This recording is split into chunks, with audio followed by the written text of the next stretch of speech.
గత 18 నుండి 20 సంవత్సరాల నుంచి కాంగ్రెస్ పార్టీలో పనిచేసి కాంగ్రెస్ పార్టీ ప్రభుత్వం అధికారం వచ్చిన తర్వాత ఎన్నో ఆశలతోటి మేమున్నాము. మాకు ఇన్ఛార్జిగా ఉన్నటువంటి శ్రీ కేకే మహేందర్ రెడ్డి అన్న గారు మరి కొంత ప్రలోభాలకు లోనే 5-6 మాసాల క్రితము బీఆర్ఎస్ పార్టీ నుంచి గాని బీజేపీ పార్టీ నుంచి గాని కొందరు స్వార్థపరులు మా పార్టీలకు చొరబడి నిన్న మొన్న జరిగినటువంటి మార్కెట్ కమిటీ కార్యవర్గంలో ఉన్నటువంటి పోస్టులను వాళ్ళు తల గద్దలనుకున్నట్టు తన్నుకపోయినరు. కానీ సగటు కార్యకర్తకు అన్యాయం జరుగుతుంది. మీరు ఎందుకు నాముష?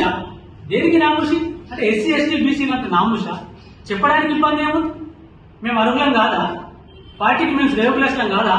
మరి ఏ ఉద్దేశంతో వల్ల మీరు ఒక ఏకపక్షంగా ఎవరు తెలవకుండా ఈ నామినేషన్ గుర్తు చప్పుడు కాకుండా